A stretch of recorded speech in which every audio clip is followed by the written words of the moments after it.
The simplest way you can change the sound of your drum room is to bring things in there. All right, all right, all right. What is going on? So we are going to be talking about setting up your drum room. And this is kind of a portion of the members area that I'm wanting to build on a little bit. And that's lessons that aren't specifically on in other words, like it's not an 8-lesson track. You don't have 15 parts to it. It's, you know, it's very practical, very applicable things that you can do now. Like you can go to Home Depot or Walmart and start getting some of this stuff for cheap and making your room sound better.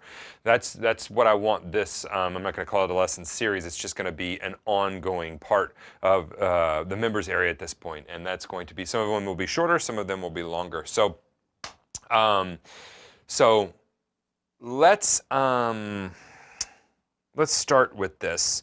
A lot of times I have, what this is not is how to set up a home studio. We're not going to go into like cables and gear and, you know, all the different sound waves and measuring that. I'm going to use very practical language. I'm going to use very layman's terms. I'm going to show you some really practical things that you can do and build yourself, because here's the deal. My first studio was a garage, okay? We had a 1,200 square foot house, and then I had a 300 square foot garage, 1-car garage with cinder blocks, you know, and actually this room, I'm gonna show you this room a little bit too, with cinder blocks, you know, I don't know, 3 feet up the wall like they would be in a garage, and then drywall. And then I had to treat that, so it was just this big tunnel. And so all too often we find that I've had to do this from a very practical standpoint.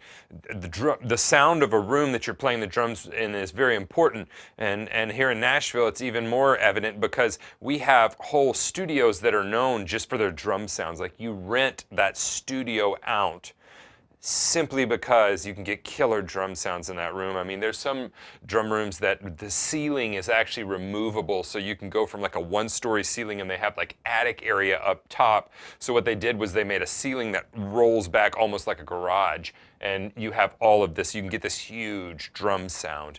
And so the sound of the room you're in, it's not the same with a bass or a guitar, because they're going direct, or they've got an amp. It's not the same. Like they're getting that sound direct.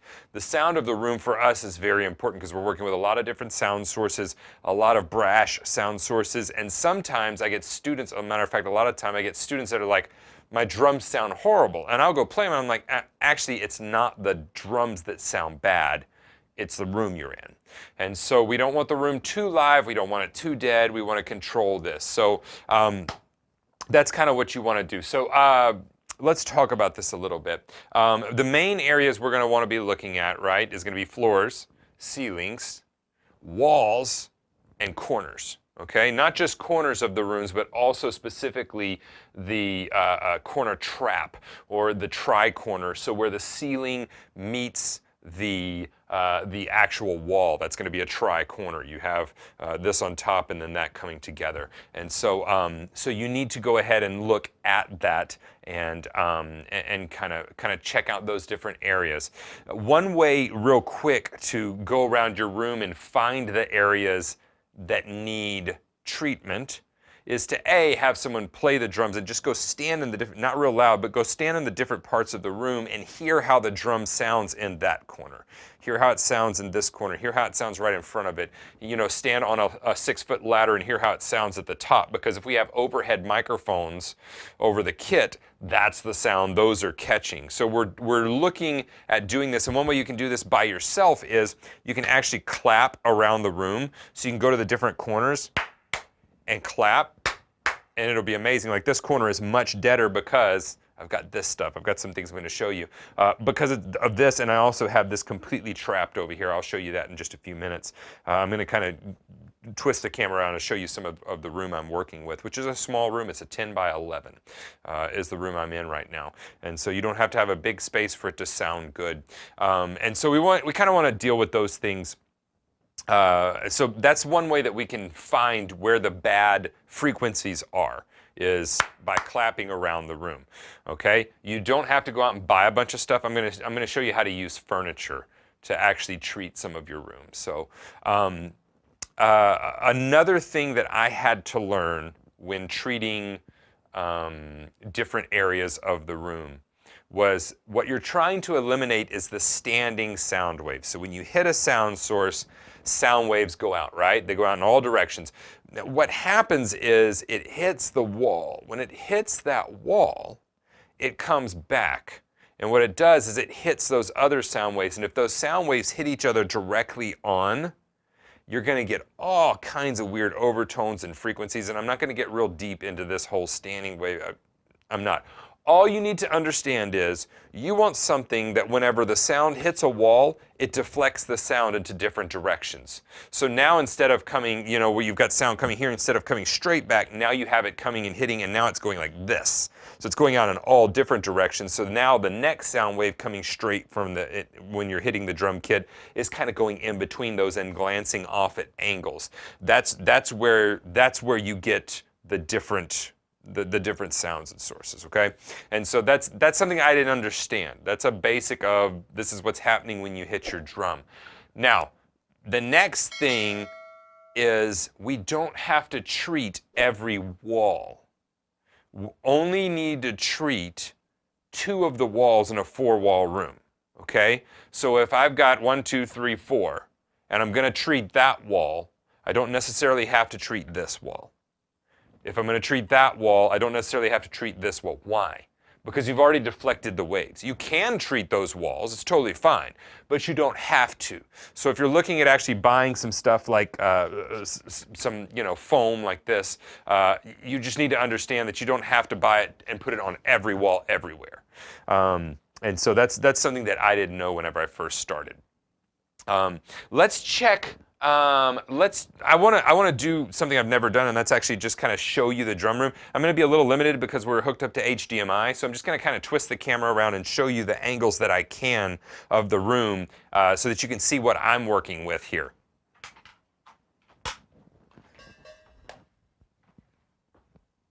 All right, so of course you see that this is obviously the main wall. And I'll go ahead and twist this over here. Forgive me if anything goes wrong. I don't usually do this. There it goes. Okay, so here we have, this is my, the corner over here. And you'll see that I have it treated with what we would call a corner trap. And so this is acoustical foam laid at a angle like this so that it makes a small triangle on the inside of there. You'll also see over here that I've done something similar. Let me take you all the way up to the ceiling, and you'll see that it goes all the way up to the ceiling so that we get that tri-corner. See that tri-corner up there? So I've got that tri-corner. I also wanted to see, if I can, gosh, I hope this doesn't come unhooked. You can see above my drum set, I have 1 row of baffling. My other 2 corners adjacent to these 2 corners, they actually have very similar to what this corner these 2 corners have as far as sound treatment goes. So that's kind of what I'm working with here. I just wanted to give you a real quick. I wish I could twist it all the way around, like all the way around the room, but it's just not possible because of the camera. And so that's what I'm working with here, all right? Let me get hooked back up here. All right, so if you're just at home and you're like, Steven, that's cool, that's awesome that you're working with that. Let's see if I can get this, there we go.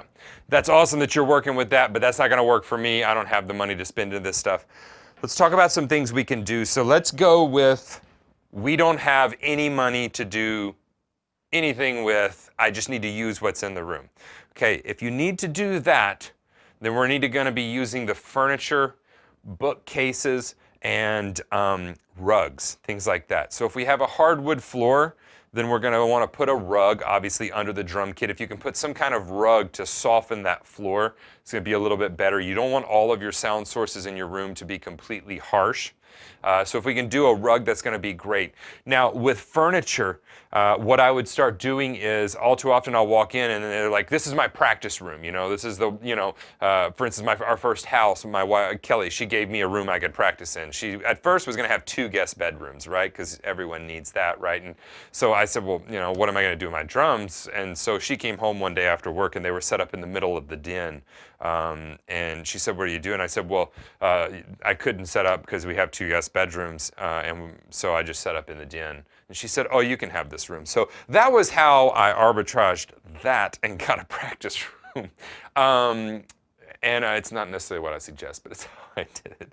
And so in that first room, all too often I'll walk in, they're like, this is my practice room. It'll be like a hardwood floor and no furniture except their drum set, or carpet and no furniture instead of their drum set. So the first thing we can do is actually start dragging in some furniture, couches, chairs, put them in the corners if you can. So if you got a couch, you can shove that in the corner, and that's going to act as a semi-bass trap if you want to. If you've got bookshelves, angle them in the corner, or you can put them flat against the wall in the corner, and that way you've got somewhat of a deflection, because that's where a lot of weird sounds are going to come. Whenever you've got really weird angles, things bouncing off, that's where a lot of your weird sounds are going to come. All right, I told you I'm not going to get super technical with this. I'm going to use terms like weird sounds, okay, because that's like real life.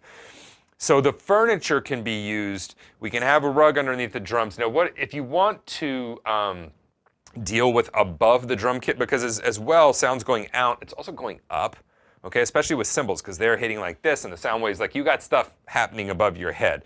If you don't believe it, just clap above your head and see how differently it sounds that high up. All right, and so what you can do is you can do one of 2 different things. You can hang a cheap baffle above your drum set, so very small, similar to what you saw with me. Buy a couple panels and do that. You can also make one, and so have different widths of wood. You'll see a lot of studios here in town, that's kind of a part of their decoration. They'll have one whole wall where they've got like 1-inch wood pegs, and some of them are this long, some this long. That's like all different, and it makes basically a surface that doesn't bounce the sound directly back at you. You'll see that above the drum set.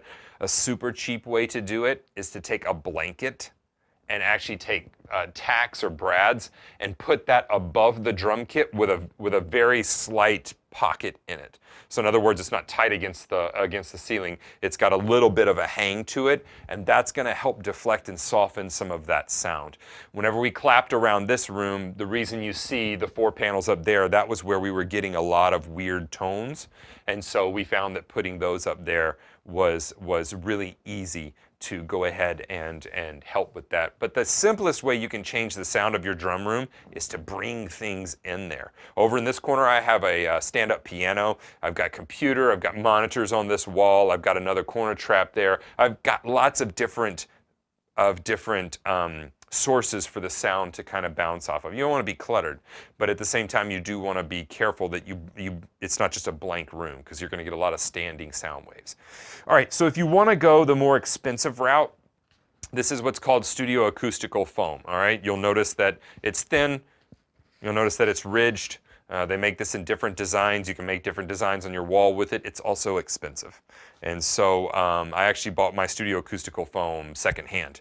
And because this stuff is like, it gets really, really expensive. And if you get into buying corner traps, bass traps, the wedges, man, you're going to pay 30, sometimes $50 per like wedge. So if you want to go that route, you can do that. But if you don't want to, you can use furniture, or there's a couple of other cheap options that I've got here. So remember, if we're using acoustical foam, you don't necessarily need to cover the entire wall.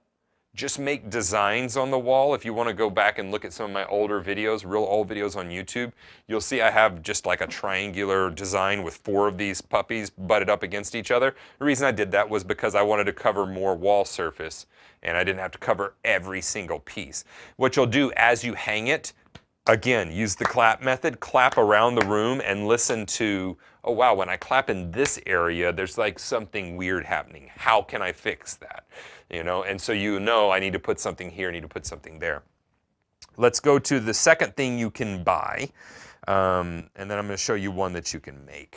If you got questions about any of this stuff, this is meant to be just low key. This is very unlike most of the lessons. It's just meant to be practical stuff you can use. So this, whenever I got into this studio, this is a panel from Auralex Acoustics, www.auralex.com. Again, gonna be a little bit pricier, but the guy that had this studio before me, somebody said, got any mounting tips for that foam? Yes, yes. I will keep your wives from killing you with, I'll tell you a story about my last studio and when we had to leave. These can get a little expensive, but the guy before me had this and it was a mix studio, so a vocal mix studio. He had some Dove Awards and things like that for different things he had worked on, and he produced a lot of vocals in this studio. So he had it outfitted, and I had as part of the, whenever we bought this place, I had as part of the deal, you leave the acoustical panels, and which he was totally fine with, because who wants to drag those everywhere with you? So that's gonna, and they don't have to be square. They can be any shape you want them to be. You don't have to hang them like this. You can hang them like this. You can make them who cares?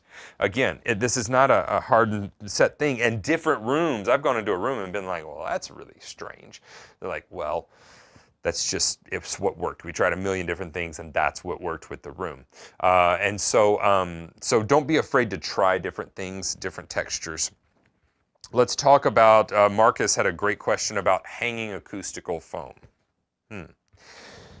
3 different methods, why I recommend them and why I don't recommend them. So the first method I used was, I was like, hey man, this stuff's gonna be here forever. I'll use this cool stuff from Home Depot that is a spray-on sticky surface. So you spray it on there and then you stick it to the wall. And it really does work good. They really stick there. The problem being, you'll see on the back here, that I have some scarring. Why do I have scarring? Because when I took this off the wall, because in fact I didn't stay there forever, it took some of the foam off and left that on the wall. And I was left with 2 walls that I completely had to resurface because the drywall was, for all intents and purposes, the surface of it was ruined. Had to scrape it all off, get degluers. It took like a week of work. So I do not recommend using the glue at this point.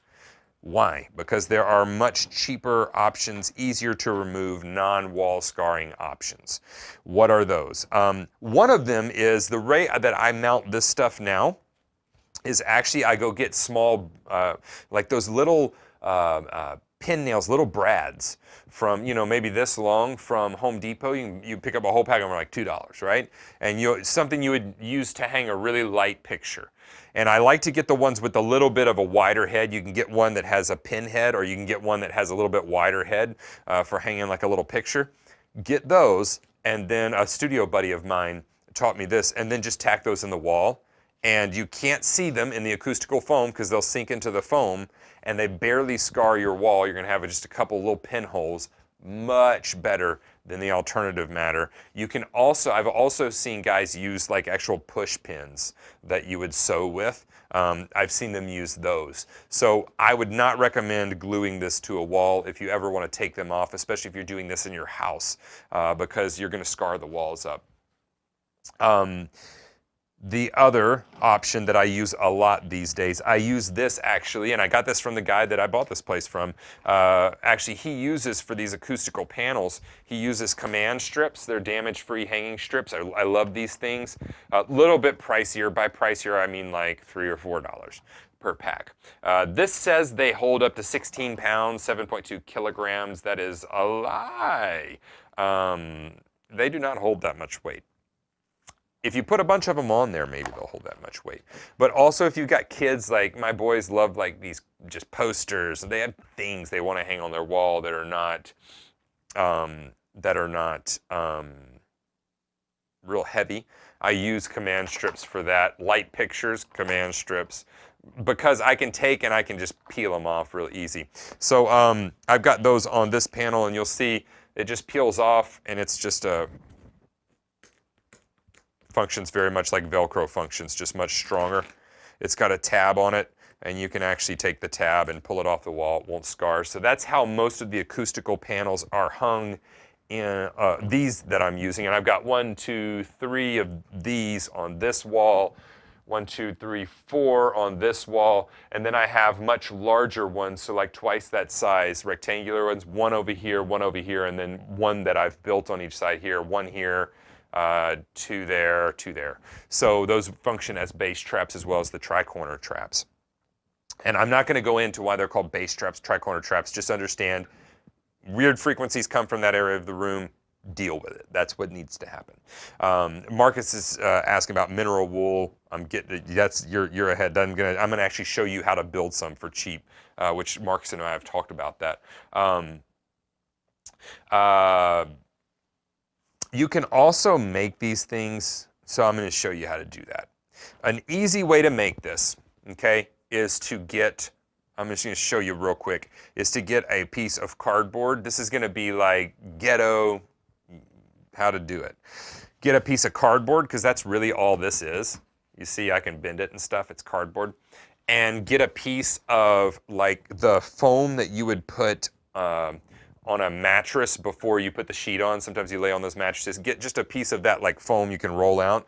Cut it to the same width as your cardboard, and then go to Walmart and go, somebody mentioned denim.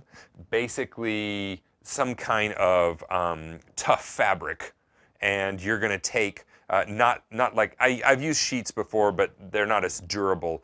Get more like a denim fabric or a textured fabric, and corduroy as well works good.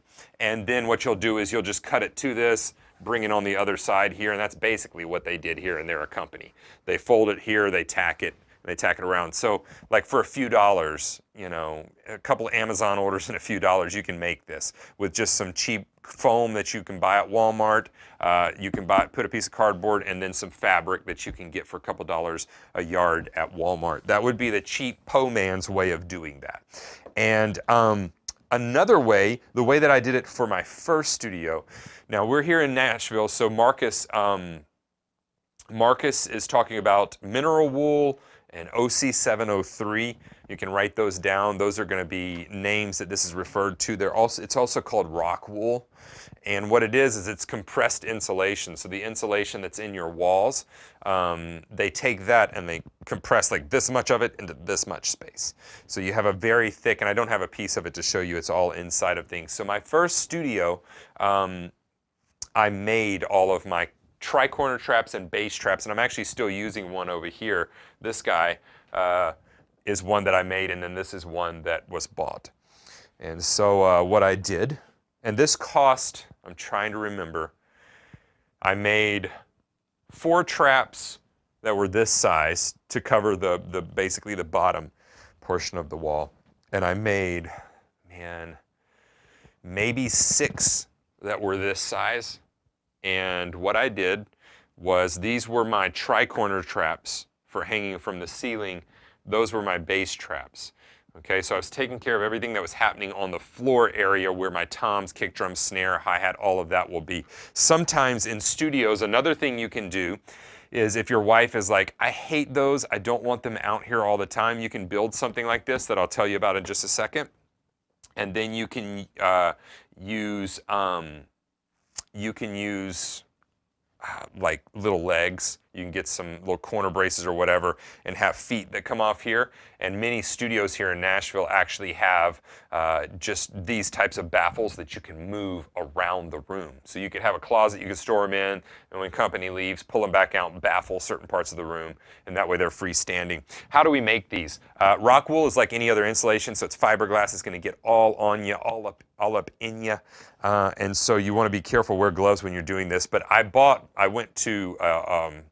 had to go to an insulation store. You can order these online, and mine came in a pack of, I believe it was 2 or 3 feet by 6 feet, and I had 4 or 5 panels. So it was like really only like this thick, but it was 4 or 5 panels. And they use that, it's very common here in Nashville, so we have an insulation store that just supplies all different variations of this, because we have so many home studios, so many studios in this area that use this stuff in the walls. But what I did was I got it, and it cuts like a knife. It doesn't cut like that.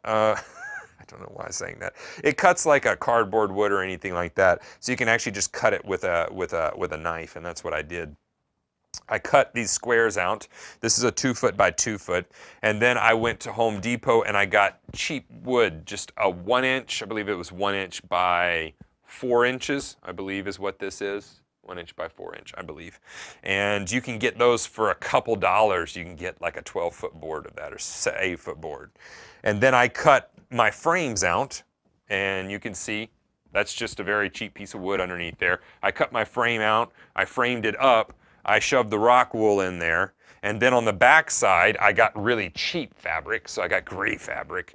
I actually even used some behind something. I'm telling like all my secrets whenever, because this is from 2009 when I first started.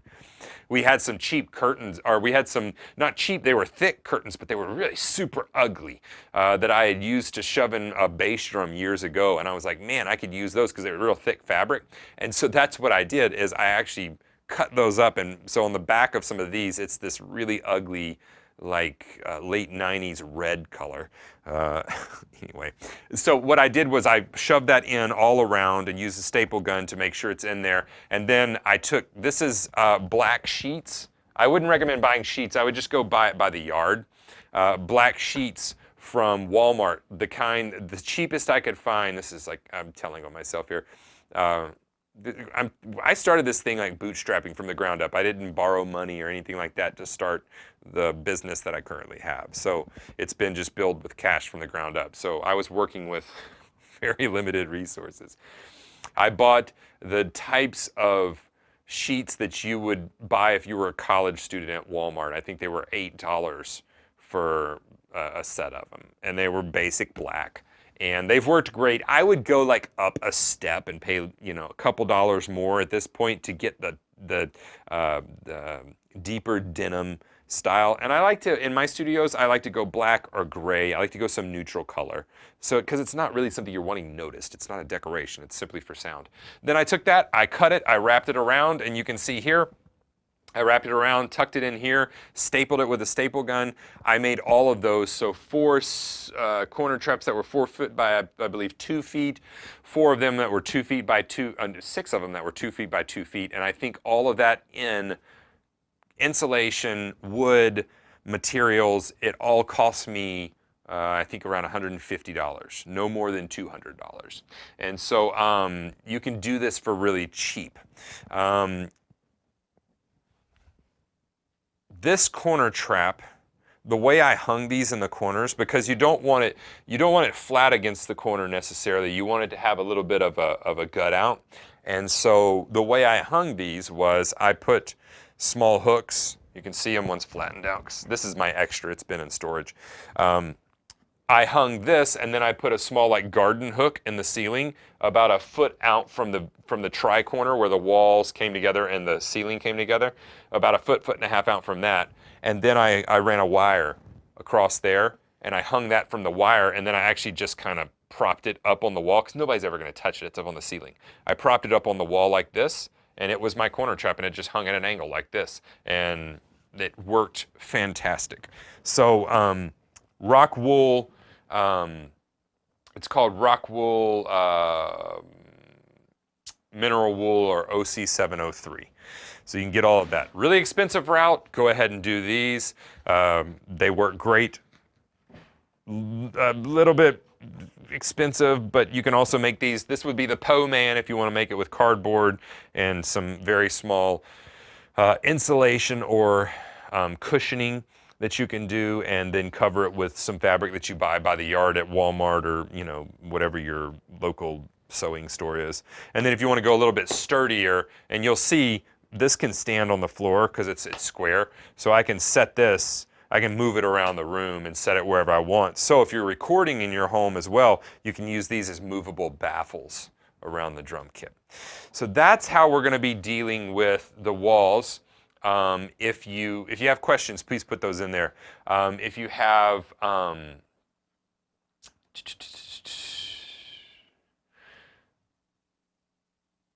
somebody, Marcus is saying, I've read a bunch about acoustical transparent cloth for traps and panels.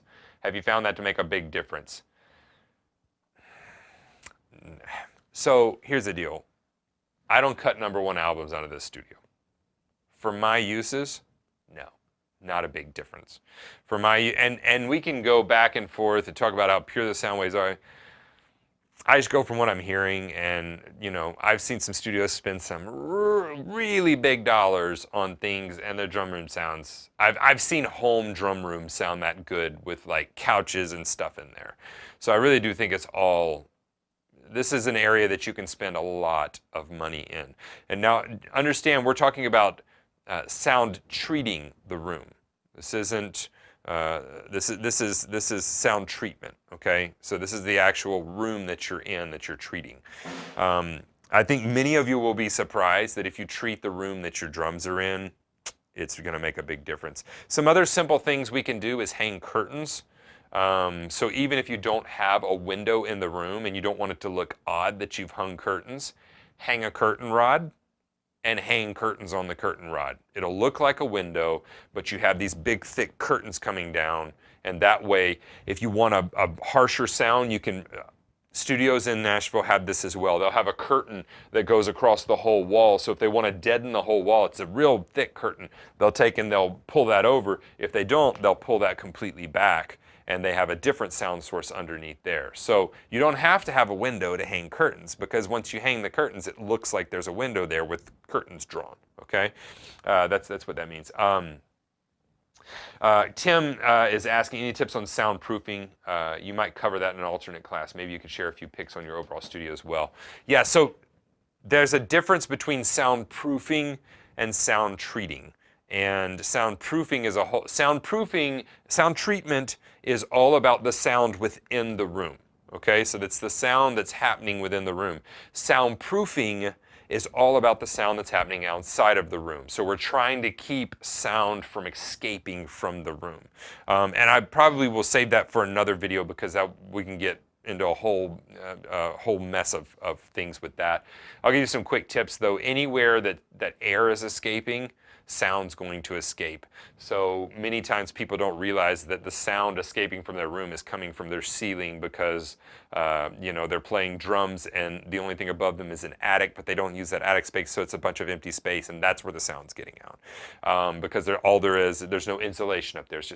It's different things. Your door, the cracks in your door, a lot of sound are going to come from there. I found that oftentimes closing up the bottom of the door and then putting some weather stripping on the door's edges really reduces the sound. As well, covering a hollow door with acoustical foam works. Even better, getting a solid door, like a solid wood door, and covering that with acoustical foam. The other thing I will say about treating a room, windows are going to be a problem with sound treatment and soundproofing.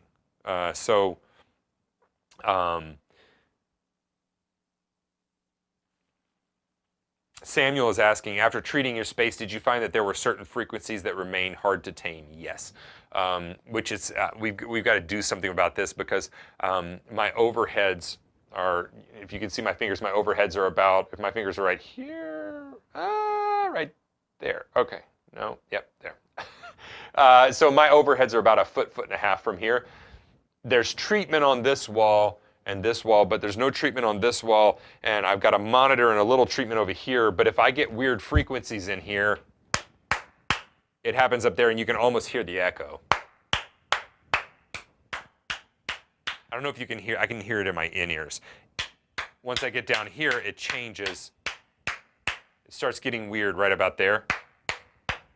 And we're soupy, crash, crash, crash. I'm getting a lot of slap back. And yes, once you have your room, there will be certain frequencies that are going to give you an issue. But that's almost a fun troubleshooting thing if you're a nerd, because, and I'm not, I just have some friends that are, because then you can go through and figure out, okay, that's that one frequency. How can we reduce that frequency? The other thing I wanted to touch on before getting out of here has to do with soundproofing and sound treatment. So we can go both there. If you got any questions, shoot those in. I'll stay as long as I need to answer your questions about this, because this is something that nobody ever taught me. Had to learn all this from the ground up, and I'm not a master at it. The only advantage I have is I'm real world. Like, no, that doesn't work. Or, yeah, that works. Or you spent a buttload of money and you could have just gone and bought some cardboard and put some, fabric on it. Like that kind of a thing. These, whenever people talk, I told you just how to make this one. And yeah, they probably made it out as super optimized, acoustical, whatever. Seriously though, you can make this thing for way less than it was bought. But this very thin piece of flexible material, this guy, Dove Award winning albums, like multiple awards. I was going through the house and I'm like, oh, this guy's a musician. Oh, okay. He's done some stuff, right? Which is kind of funny now in our town, they actually own the local coffee shop now. And so I walked in one day and I'm like, hey, I know you guys. They're like, yeah, I recognize you too. I'm like, she said, I think you bought our house. I'm like, I did buy your house. Anyway, okay, so, Windows. Windows is gonna be another big thing. Somebody's asking, what is the back of this made of? I told you the poor man's way. The back of this is actually made of, it's just cardboard, man. This is almost like poster board. I was working with something like this. That would be actually excellent. Cheap poster board like you would make like your science project for school on. It feels like that inside there. Like it just feels like poster board. The thick poster board, like the kind you would, carry to class or whatever. I just had to work with that with one of my kids, and so that's why it reminded me of that. So probably even cheaper than a box is just get poster board. And then just a thing of foam like you'd roll out over a bed, and then, seriously, you could probably make this thing. Well, that's the thing. You have to add in the cost of buying all these materials in bulk. So, you could probably make all of these for all in, like $50. You could make a buttload of these, I've never sat there. Until I'm doing this lesson, I'm like, what is this actually made out of? It would not be hard to replicate, although I'm sure they've sound optimized it and all that stuff that they advertise with. I'm telling you, you can get it just as good of a sound. Windows. The biggest thing you can do for them is curtains. You don't want just glass is really, really a harsh surface. I played at a venue here in town, and the whole back of the stage, Jack Daniel's Saloon in the Opry Hotel, which is this huge hotel that's here. It's got like 5 areas. It would take you like 3 hours to walk through the thing. It's got gardens, and people go there just to see the hotel. And we were playing in the Jack Daniel's Saloon, and this was when I first moved to town, and the whole back of the stage was just mirrors. So glass is really hard to tame, but well worth it. Windows, something I've done before. So the windows, if you don't need to use the window, here's what I would suggest doing. If you're going to be in there, get some thick curtains and put that in there. If you want to reduce the sound for your neighbors, this is the #1 thing you can do if you have a room with windows and you've got a neighbor complaining. You need to deal with the window, okay? So putting in a high quality window that's actually going to be, try to keep any window that advertises that it keeps street noise out, guess what? It's going to keep your house noise in too. So those are great windows. So you can be like, honey, the street's just super loud. Like I can't even sleep. I can hear it 3, rooms down. Work that angle and get a new window and it'll work for you too. But what you can do is, in my old studio it was part of the house, I had 2 windows. And I had one of the neighbors came over, and she's like, my daughter can't go to sleep at night because you're playing the drums. I'm like, I don't play them past 8:30, so I'm pretty sure she's lying, but I don't want to call your daughter a liar. But also, I've been up to that part of the cul-de-sac, and it's not that loud. But you always want to play nice with your neighbors with a smile on your face, so I spent some money. I got that compressed insulation, the rock wool, or we were calling it several different things. I want to get all the names so that you understand. Mineral wool or OC703. I took that and I actually cut it to the size of the window, and I shoved it in the window and completely insulated the window. You can do this with regular insulation too. And what I did on the back side of it was I tacked up a white sheet on the back side of it, so it looked like the back side of a curtain was hanging there. And then I filled that with insulation, and then I actually put a board over that and caulked around the board, painted it the same color as the wall, and I hung curtains over it. So it still looked like there was a window there. It was just closed off, and it was, for all intents and purposes, now walled in.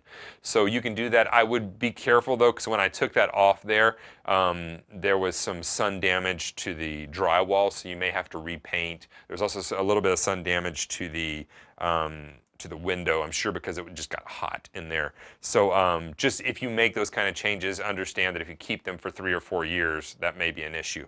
But a way around this is, the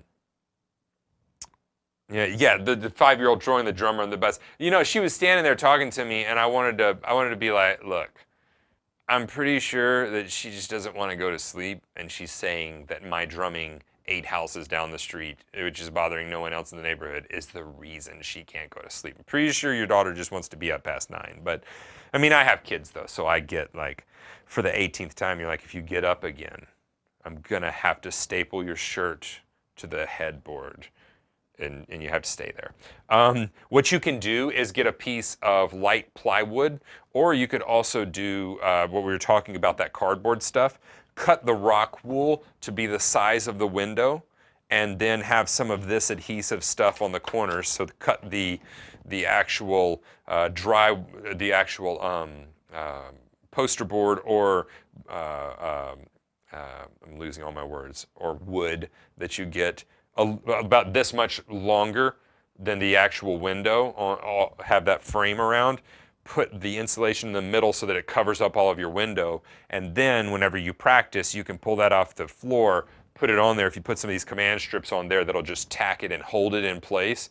The insulation will go into that window, and it'll kind of cover that up. When you're done practicing, just pull that off. You're still going to have some sound escaping, so it's not going to be a perfect situation, but that is a way you can deal with windows. The best way is to hang some curtains. If you don't have a window and you don't want to spend a bunch of money on treating a wall, then you can literally create some windows by just hanging some thick curtains with a curtain rod, and just make it look like there's 2 windows in that room that has no windows. So that's going to be some very simple, effective ways to treat corners, to treat the walls, treat it with furniture. You know, the first thing I always suggest to people if the room sounds bad is get a rug if it's hardwood, and drag some furniture in there. You know, if you have a studio where you teach kids, a lot of you I know are teachers, put a couch in there. Anything you can put in there that's going to give you some different sound sources to work with is going to be good. And then from there, let's go to treat the corners. Let's treat 2 of the 4 walls. Let's look above the ceiling. There's different, you know, cheap ways to treat that. And then look at treating the door. All of those things are going to help. So, and the way that you test the room, simply walk around and clap and get close to your claps. And train your ear to hear, okay, I see. Do it at night when it's real quiet. Train your ear to hear, oh wow, when I hit up here, there's echoes. When I hit down here, there's none. Oh wow, okay. Kelly came into my studio one day and she was talking to me. She was, you know, telling me something going on with the kids. And I was standing at my computer and she's talking, all of a sudden she stops and she's like, why does it sound like my voice is right here? I was like, it's because the studio is treated and I need it to sound good. She's like, I don't like it. You know, it's like all of a sudden the movie editor right in front of you, coming soon to a theater near you. Anyway, that's going to be good ways that you can treat rooms for cheap. It's going to be sound treatment. It is not soundproofing. We will definitely cover that in another video where we can talk about some practical ways to soundproof and different things like that. So if you guys guys and gals dig this one-off type of a lesson, let me know, because I want these to be, and some of them are going to be much shorter. This got a little bit longer because I was just demonstrating some things, but like I want them to be applicable. This is literally, you can go soundproof, not soundproof, you can sound treat your room today for like free or $50, and you can sound treat the whole thing, you know, with the poor man's way. So there's several different ways to do that. But anyway, that's going to be it. If you got questions, you can always email me. Visit the forums, put them in there. That way, there's some great conversation going on the chat board, and those are always great. You can take those to the forum and just make like, hey, what's everybody's experience with, you know, sound treating rooms, and then you're going to have a lot of guys that have dealt with a lot of different situations. I know somebody just built a complete small building out in the back of their yard that we were just talking about the other day that they're in the lessons, and that it was just for drumming. You know, he's got a window unit, small, like that's awesome to do those types of things, and then learn how to sound treat it for very cheap with plants and plants are another one that's great with plants and furniture and pictures and curtains, and then getting a little bit more expensive as you go. So awesome. I will see you guys in the next lesson. Go practice.